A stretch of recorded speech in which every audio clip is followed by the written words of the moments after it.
everyone, my name is Norman Morris, CEO of the Louisiana Realtors. I'm here today to provide you a brief recap of the recently concluded Louisiana legislative session. In the last hours of the session on June 11th, the governor and the legislature came together in agreement in balancing Louisiana's 2015 and 16 budget, eliminating the $1.6 billion deficit the state faced. The legislature did this through several means. They did it through some tax increases on corporations, through a rollback of many exemptions that are on the books today, through some budget cuts, and through the passage of a controversial bill called the SAVE Act, which is a fee increase that is offset by a tax exemption on paper to allow the governor to keep his note-raising taxes pledge to the anti-tax group headed by Grover Norquist. The new budget obviously saved higher education and health care, which was a big plus for the state of Louisiana.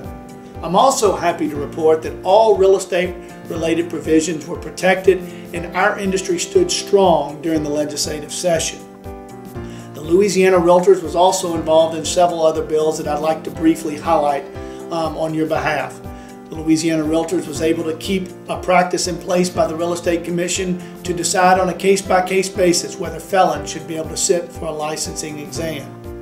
We also made it a requirement now that all licensees shall deliver all offers and counteroffers on behalf of their clients.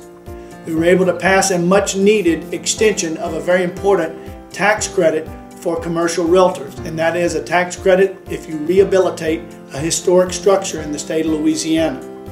We were also involved in a couple other bills on your behalf. One that was amended to allow commercial practitioners to use net listings, but did outlaw net listings for residential, wetlands, and the sale of agricultural lands.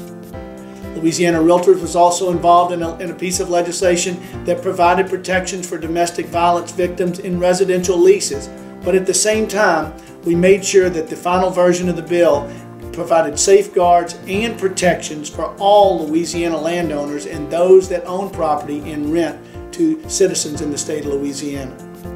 We want to encourage all realtors statewide to invest in LARPAC. The state elections are just around the corner this fall, where the entire legislature will be up on the ballot, as well as all the statewide elected officials, and a new governor will be seated in January 2016. So we encourage all realtors to consider investing in your industry so that Louisiana Realtors not only can help elect realtor champions statewide, but can make sure that we have a seat at the table when those important decisions are being made next year on how taxes are paid in Louisiana and how the tax system is structured.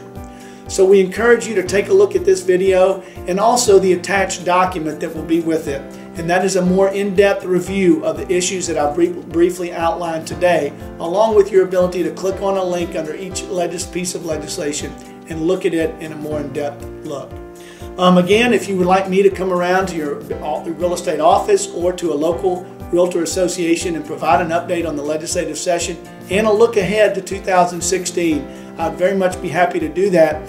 So please call the Louisiana Realtor offices today and schedule your legislative update so that we can provide you, the realtor member, with more information as it relates to your industry.